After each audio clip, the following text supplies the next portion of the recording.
babe. Hello, all, and welcome to the Affluent Marriage Podcast.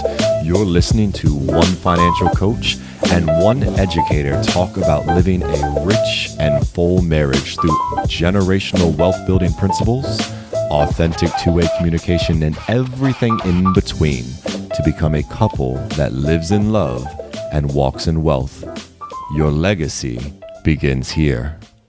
Did you like my My goodness, Kim, it feels so good to not be congested.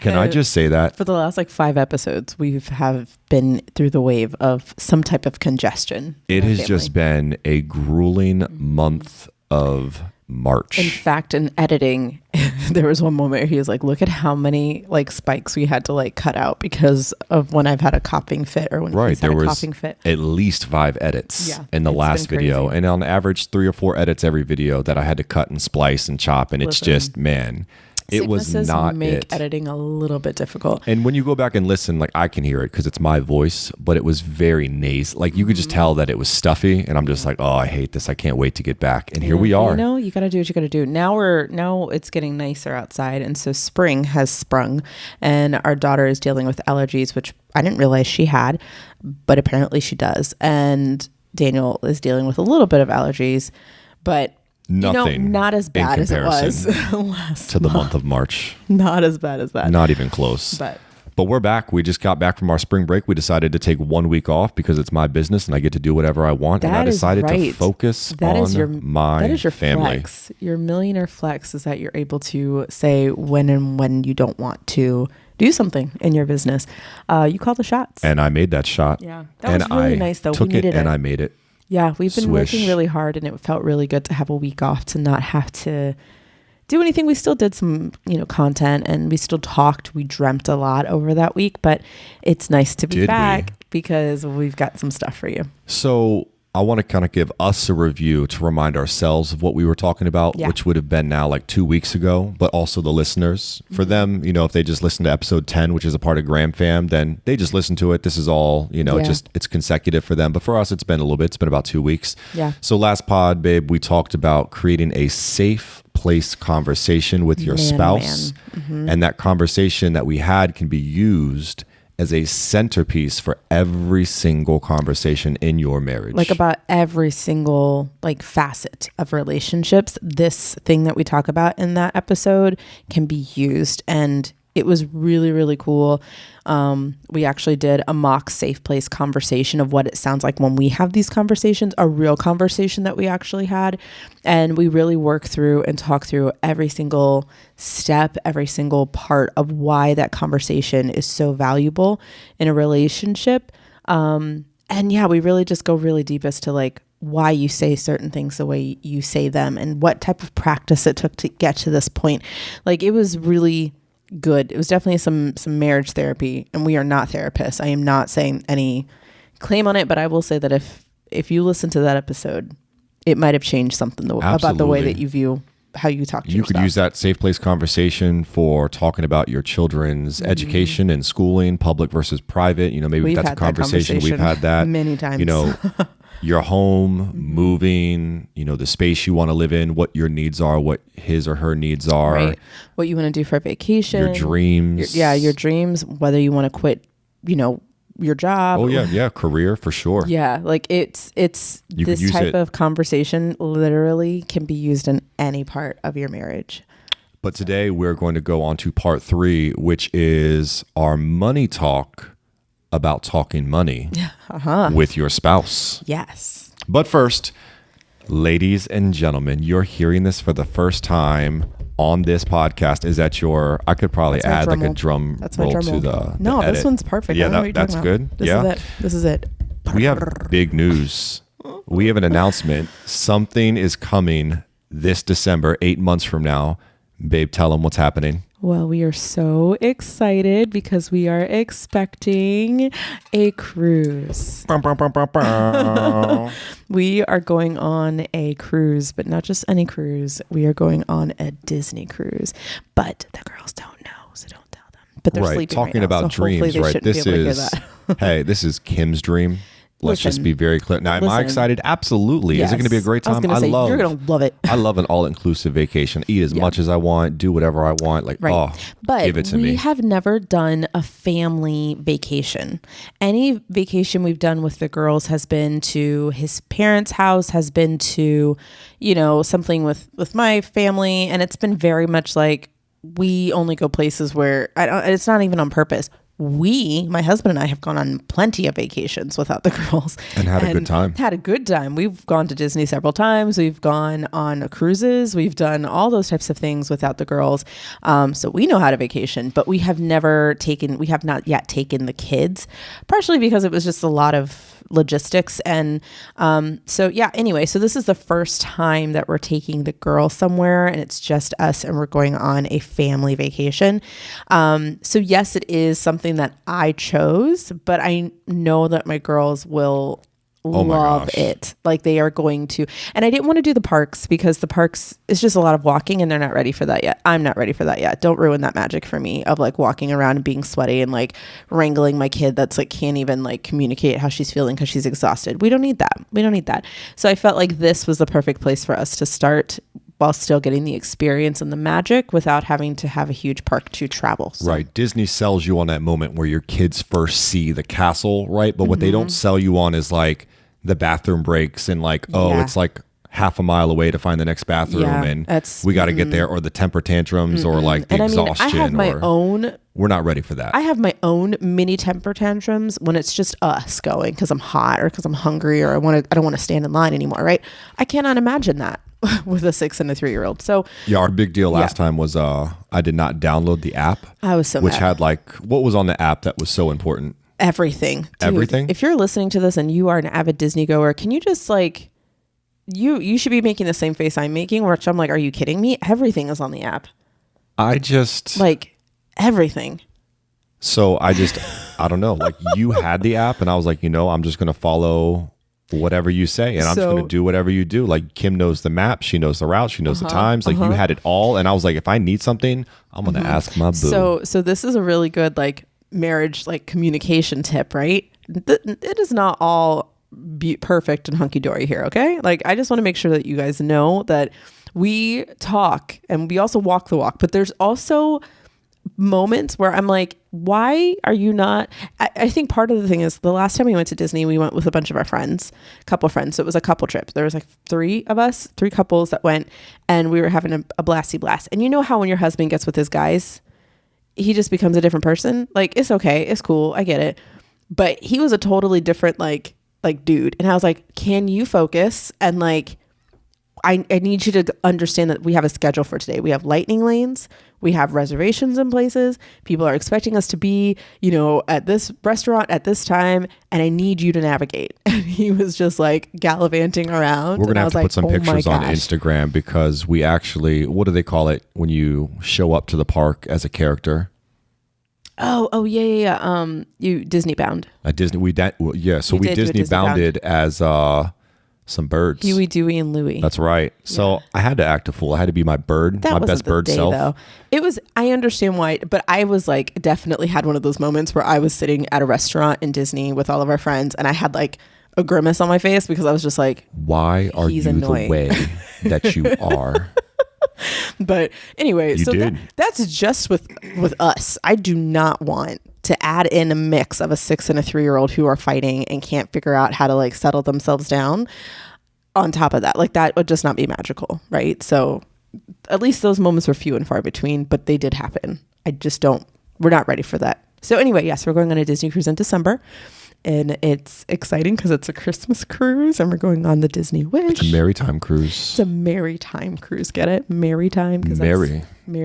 I didn't get it at first, but I get it now. Yeah. Merry Christmas, Maritime cruise. Maritime. Oh my gosh. I'm so excited. Okay. So some news came out recently and I have to get it off my chest. I posted about it on Instagram today. I talked about it on my Facebook too after you sent me that. I did. I went on Facebook and I went live on my page and talked about it because go ahead and talk about what you're going to talk about, but I'll tell you what I said.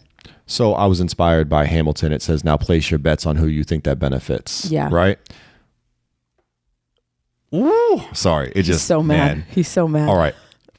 Let's just talk about this, right? If you don't know what I'm talking about, FHA just released that they're going to be opening up to select people the 40-year home loan. If you guys don't already get the stupidity in that,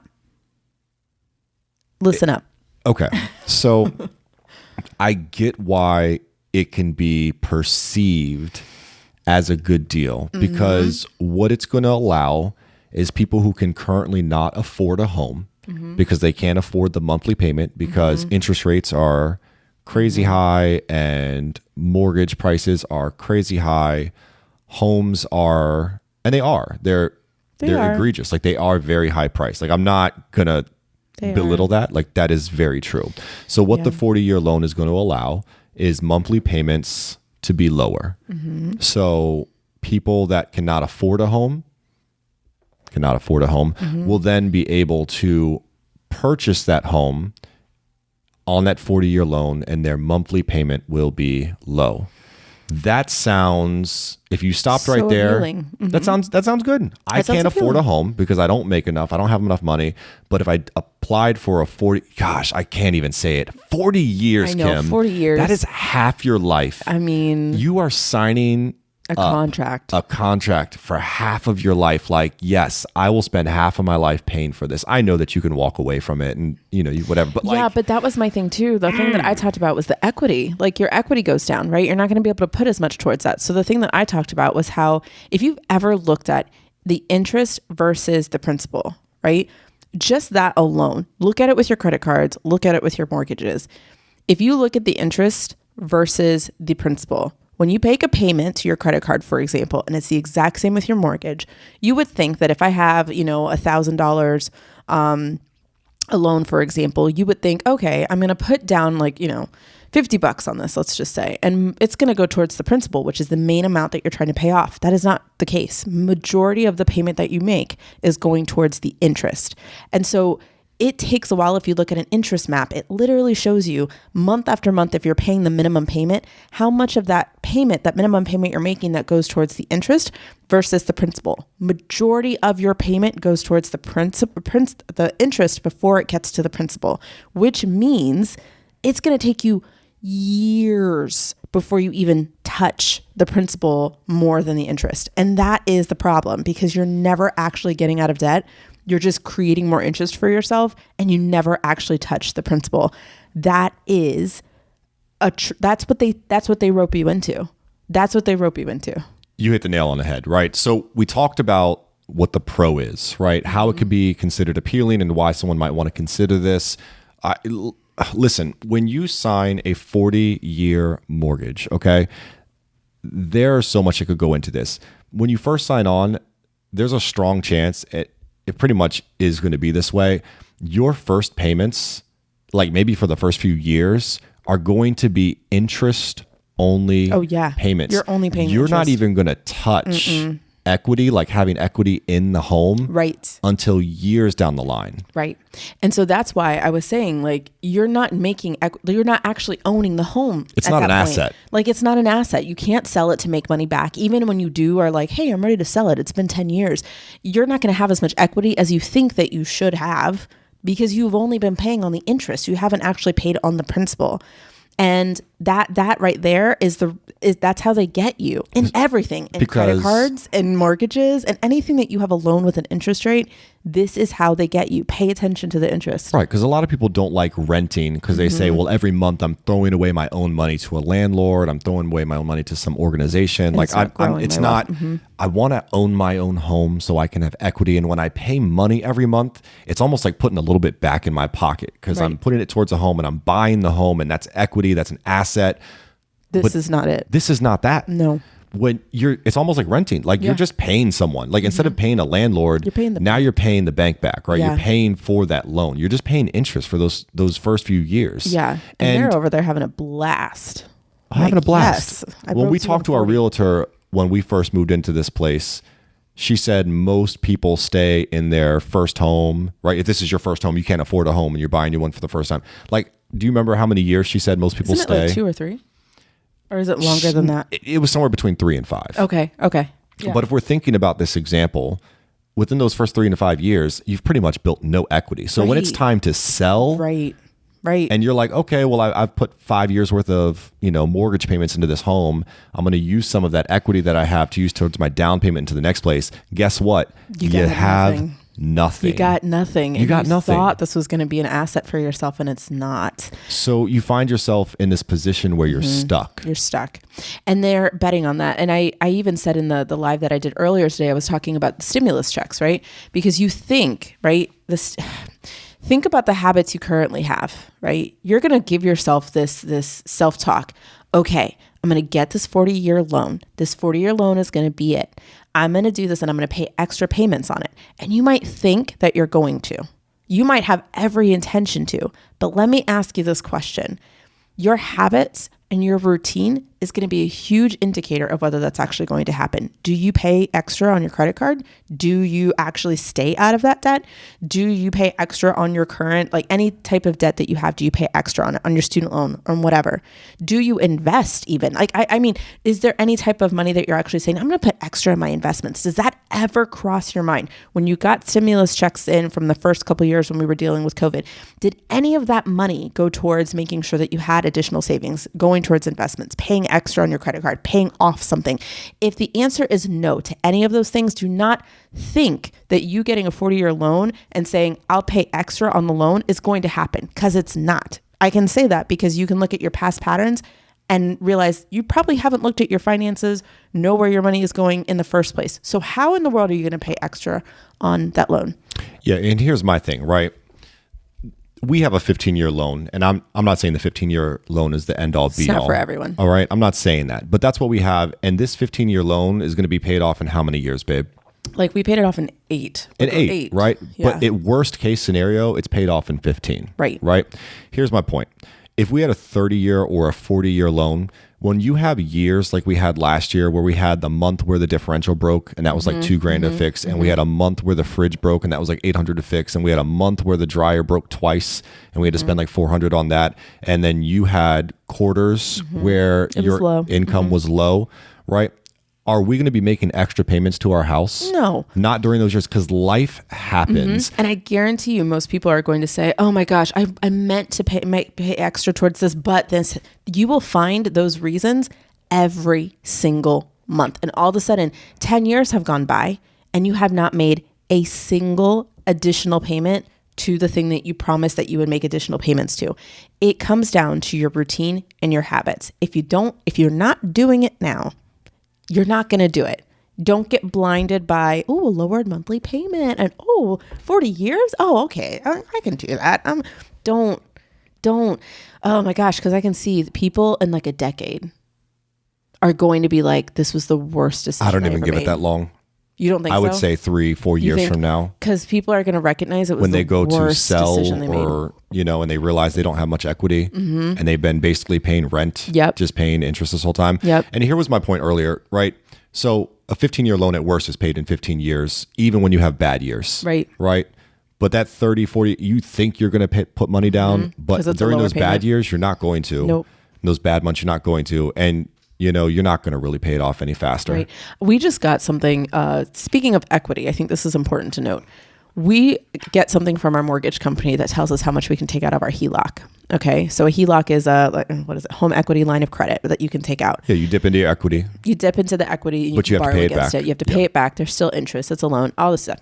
Anyway, but it's money. It's our money that we've paid into the house. Right.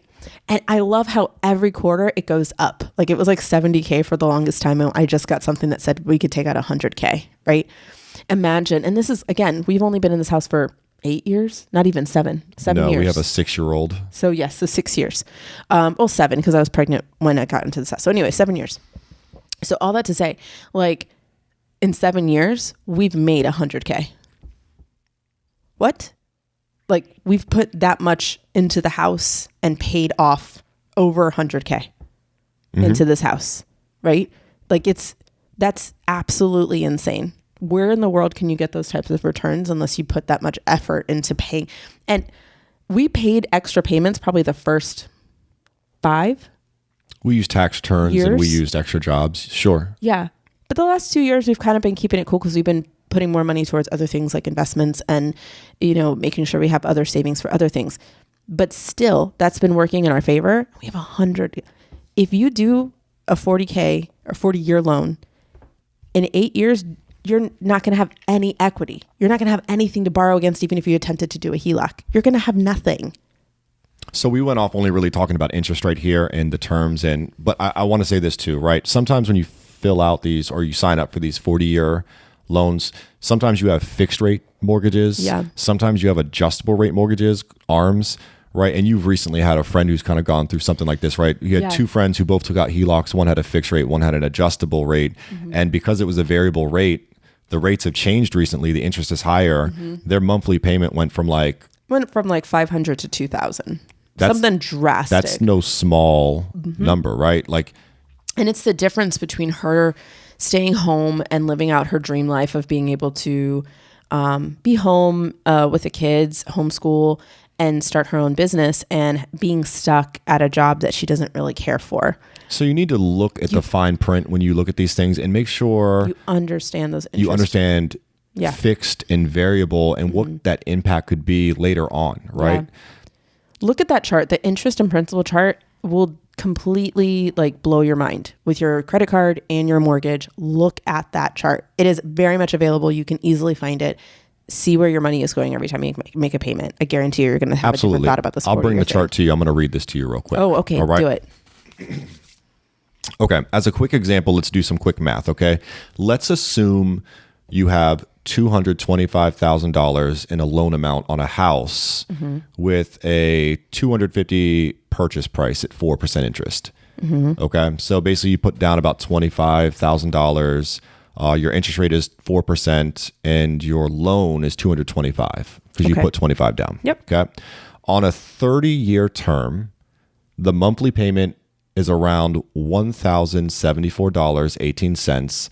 And over the course of 30 years, the amount that you're going to pay in interest is $161,706.39. Now, just think about that for a minute. 4%. This is 30-year loan, 4%. And mortgage rates are way higher than that right now, right? Mm-hmm. So you're paying, this example is so old when you think about it. Right. 4%. So your house cost $250,000. You pay off that $250,000, and on top of that, in interest, you're paying almost $162,000 in interest on 4%, which is, you're not going to find that right now. No. Right? Way higher. Let's talk about 40-year mortgage. This hurts. Okay. Here's the sexy part. Your monthly payment's $940. And that's the part they're selling you on.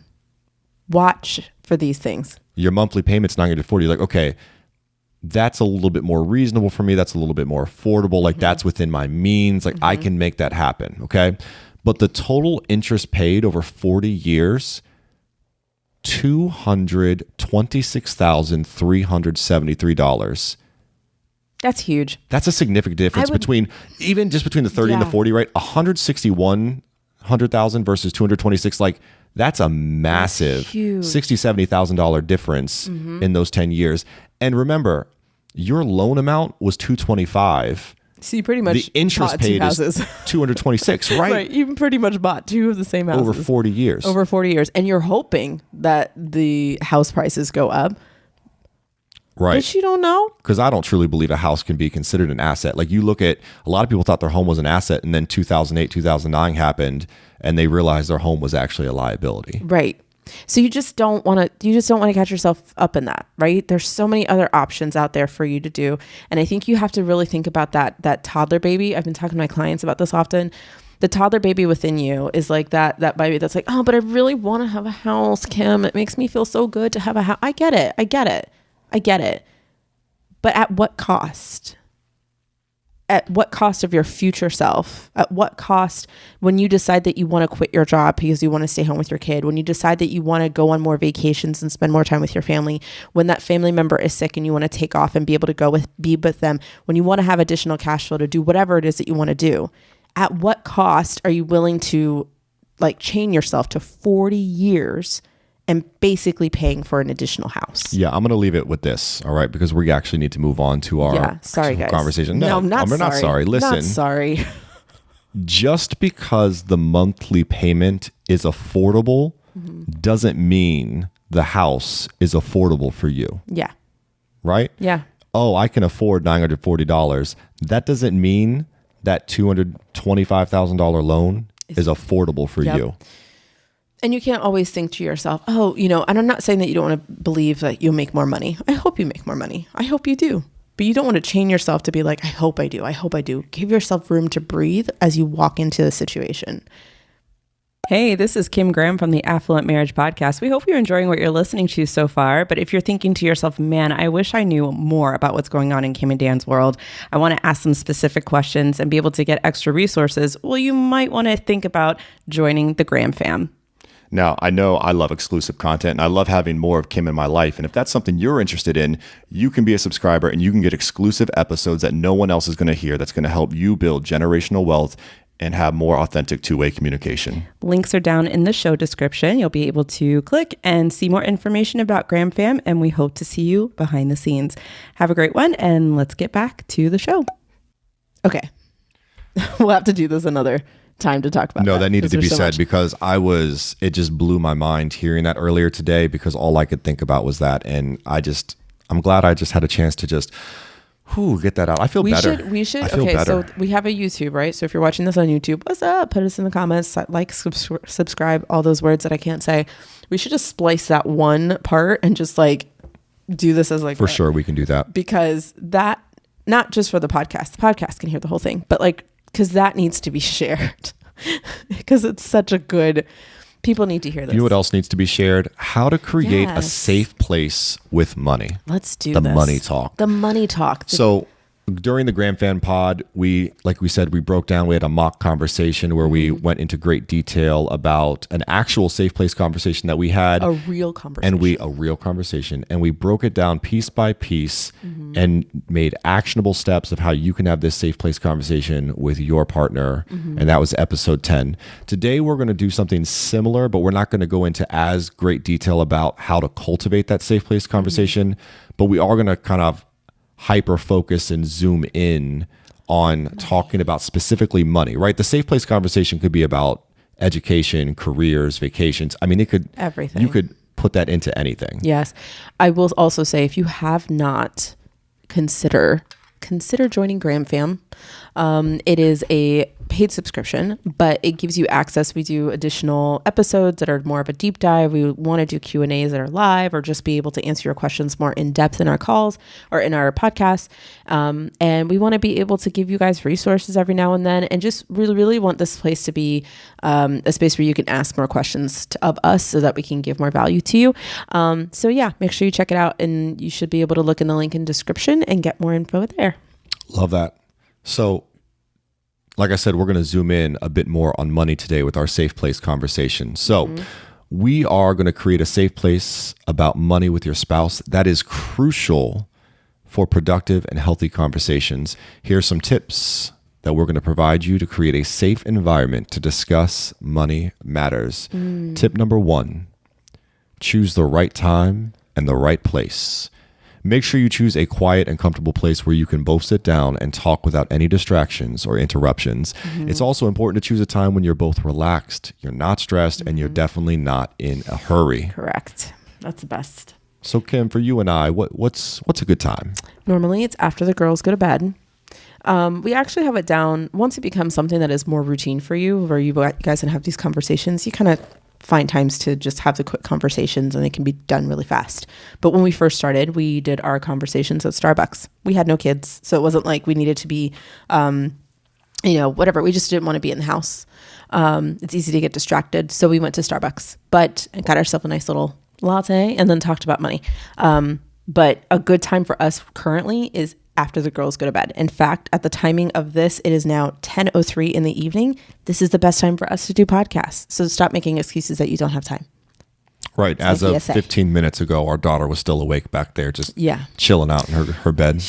But she should be on her way to Lullaby Land by now. But Yeah. But for sure, the best time for us is after the kids go down and there's no like distracting games on, like the NBA. Your favorite shows aren't on, like you don't have client meetings, like there's nothing going on. You know, we're not exhausted when it's not so late at night that like we can barely keep our eyes open. Like we're both available. Right. That's important. So make sure you find that right time. That's our first tip. Yep. For you and your spouse to have this conversation. And it is nice to go somewhere to kind of treat yourself, because it can be a tough conversation talking about money with your spouse, but everything's a little bit better with coffee. It's true. Even if you don't drink coffee, you can get what can you get? Like a smoothie? A frappuccino. Frappuccino. Well, I guess that's coffee in too. it. We really like coffee. You can get a hot chocolate. Yes, a hot chocolate. A matcha tea. Sure. I don't know what that is. That didn't sound good at all. Acai strawberry drink. Very nice. Yeah, something like that. That was make it fun. My father right there. That was Roy Graham trying to say Chipotle. Trying to say things. That was awesome. All right. Tip number 2. Be open and honest. So honesty is crucial when it comes to discussing money matters with your spouse. Be open about your financial goals, your concerns, and any mistakes you may have made in the past. Encourage your partner to do the same. I like to be of the proponent when I talk to my clients and they're trying to figure out how to have the conversation with their spouse. Don't start with the numbers. That can be really hard for people to listen to, especially if there's a lot of like anxiety around numbers. Start with the dreams. And this is good. Like if you're the logical person and you like the numbers, that's great. Good for you. Keep them to yourself for right now. You want to get your partner into the conversation by talking about the dreams you both have. And that's when you're open and honest about that, then you can kind of go next to it and say, okay, well, what if I feel like some of these things can happen now? Do you want to map it out together? And now you're having a budget conversation because you have a purpose behind it. You're a very rare breed if numbers do it for you. Like if numbers like turn you on and you're like, see, numbers. Oh girl, you got me now. Like I am so excited for this conversation. Or, oh man, number. Like you're a rare person if you love numbers. I do love some good. I love numbers. I'm a good numbers person. Like I love it, but it doesn't excite me. It doesn't wow me. So don't start with the numbers. I like numbers now only because I know what they mean. Because, for example, I know when I see certain numbers and I see them show up in my accounts, I'm like, that's a vacation.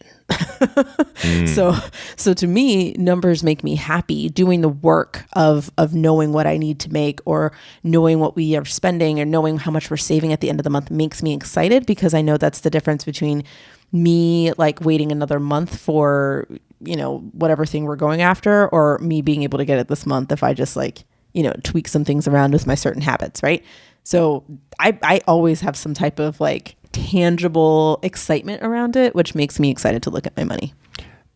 And the reason why Kim says start with the dreams is because, look, we're not going to sugarcoat it. It's hard to be open and honest about your financial mistakes. It's hard to talk about your concerns and your goals. Like it's a tough conversation. But the thing is, you both have dreams, right? Kim, you have dreams. I've got a dream. I'm not there with you. What was that? Tangled. Oh. My Disney nerds know that. Man. Yeah, I want to be the floating lantern. It's gleam. I will say that I'm way more like musically inclined. Like if you're giving me lyrics from a musical, I'm probably going to nail it. But when you bring up lyrics from like a Disney I'm surprised because our girls listen to that soundtrack and listen to specifically Rapunzel, because that is her favorite. That's Sophia's favorite. I listen to that song all the time. Man, I feel kind of bad that I didn't get that. You failed. It's good. It's all right. It's all right. Diggity dog. Diggity dog. All right. So it's a hard conversation. I'm not going to sugarcoat that. Like it is tough to talk about your mistakes and your concerns. But I think taking that first step is everything for your partner. Like if your partner sees you're pouring yourself out and you're being open and transparent and honest, like they're going to be like, wow, like I really appreciate that authenticity. Yeah. And they will have an easier time taking that step because you took the first step. Right. Right. You broke the barrier. It's a lot easier for them to walk through as well. And dreams are just a great way to knock that barrier down because you both have dreams. Everybody does. I have a dream. Even if your dream is to just sit in a lazy boy and watch football all day, that's a dream. Really, right? Do you want to be able to do that and still be able to pay our bills and not have to worry about anything? Well, bro, let's get on a plan. Right. So talk about your dreams together. Be open and honest so that you guys can know what you're both trying to pursue and get after. Tip number 3, avoid criticizing or blaming. Y'all, the amount of things that I hear about spouses and fighting and he said, she said, and you're spending so much time. We're going to talk about this later, but remember the goal of our safe place. It's to have open and honest conversation. And I think we said a little bit about this last time. We can't pierce that bubble with with negativity and with you did this, you did that, because you're tarnishing the relationship, the tether that you have between you and your spouse. So you got to remember that the goal is to be open and vulnerable, and that you have to honor that. Right. And you're speaking to the safe place that we described in the last episode. We described it as a very fragile environment. It's very delicate. And once you said poked or popped that bubble, I mean, you've shattered the safe place environment. Right. You've no longer cultivated this environment of open and honest and transparent communication. It's gone. Yeah. And you're going to have to recreate that and recultivate that. And you're probably not going to do that in that moment. You're probably going to have to walk away, take a break, come back, try again. But you can't criticize, right? You can't. So it's important to avoid criticizing or blaming your partner for past financial mistakes or current financial challenges. And instead, you need to focus on finding solutions together. Yes. So like you said, you need to remember the goal of the safe place. Like, why are you having this conversation? There's a reason you're coming together to have this money talk. Maybe it's your aspirations, where you're trying to get to. Maybe it's what you're trying to get out of. Right. But there's a reason. Maybe you're just confused. You don't know you just want clarity. Right. Maybe things aren't good or bad. They're just they just are, but you want to be in the know. Like, there's a reason you're having this conversation. So remember that goal and know that in order to achieve that goal, if you're criticizing or blaming for anything, rolling your eyes, like body language, you know what I mean? Like, you will never accomplish that goal with those kinds of actions. You're always going to be going in a cycle. And I think about this too. You and I have very different learning styles and very different ways that we approach things. I am much more talkative, and I need a lot more. I think early on when we started looking at our finances together, I needed him to talk it through to me like I was 5, because I was like, this is new to me. This is different to me. I don't really know what this means. Can you explain why we only have this much in our account? Can you explain why? What does our system look like? And I want to understand it better, but can you explain it to me? So there's patience on your end, because you understood it, and it would have been so easy for you to be like, don't worry about it. I got it. And just like dismissed me, but you were like, okay. And you explained it to me like 10 times until I finally understood it. But I'm a financial coach now, so obviously, but I think that works. What needs to be heard there is, if you're the money person in the relationship, or if you're the numbers person, know that this is the first time that you guys are coming together, having this conversation. Right. It doesn't just happen. Right. And you can't expect them. Yeah, you can't expect them to meet you at your level. They have to get to that level. So you have to it's not about dumbing down, but you have to get to their level to say, okay, we're going to do this together, right? So let me just take us one step further. And you have to, as a person who's a numbers person, get over that frustration, right? Push it away. It's not frustration. You're still going to get to your destination. You're going to get there 10 times faster if you're doing it together, right? So getting over that frustration that might come with it, and just going like, okay, I need to help my partner. It's like a relay race. I need to help my partner understand what's happening, so then we can get through this race together. Dare we say go slow to go fast? Dare we say, I think we should say it in every single episode. Go slow. Is that going to become our mantra? I think it might Live in love, walk in wealth. Go slow to go fast. To go fast. Yes. Whether it's in intimacy or it's in financial gain. Too much? If you've been on his Instagram lately, he's been quite reckless. It's funny. Never. Quite reckless. So I think we already talked about taking a break and using I statements, right? So using I statements is super important. You never want it to be like, well, you did this, you did that. Even when you're going through numbers, you did this, That's not really helpful. It has to be, well, I noticed that I did this. Take responsibility, because that shows an example of what you want the other, like the expectation of how it's supposed to be in this conversation. I'm not saying that other person is going to recognize it immediately. You can welcome them into the conversation and say things like, is there anything that you notice? Right? From looking at the numbers, right? That way you're inviting them to say something about it. And again, this takes time, but you have to start with yourself and showing that you're making a difference and a change and a shift. And it takes time, but it will work. And again, we went into depth on I statements. I'm trying not to. It is hard. Y'all need to get into Gram Fam. I'm just saying, because there's some serious gold there. But the you statements with criticism and blaming is when you say you did such and such to me, or you did this, that, and whatever. I statements puts it more on yourself, and you say, I feel, I'm just going to keep it childish here, I feel sad when you say this to me, because it brings on that empathy. When you use an I statement, it brings about empathy for the person has to have that empathy and say, you know what, maybe I didn't think about it that way, that it makes you feel like this. So you're not attacking. You're not saying anything about the other person. You're just saying, hey, I feel like this when this happens. And there's going to be... They have to respond to your emotions. Right. We're going to talk about this a little bit later, because there's definitely different responses there. And you need to understand warning lines and red flags for yourself. But we'll talk about that later. Hey guys, this is Kim Graham, co-host of the Affluent Marriage Podcast. We hope you've enjoyed your episode so far. And I know that you're like, wait, hold on, there's more here. And there is. It's in the next episode. We hope that you guys are going to join us over there. And in the meantime, if you're waiting, join us on Instagram at the Affluent Marriage Pod, because we'd love to connect with you, converse with you. We want you guys to message us, see how you're doing and how you're enjoying the podcast. We want to hear all of those things, and we cannot wait to help you live in love and walk in wealth in the next episode. See you guys soon. Bye.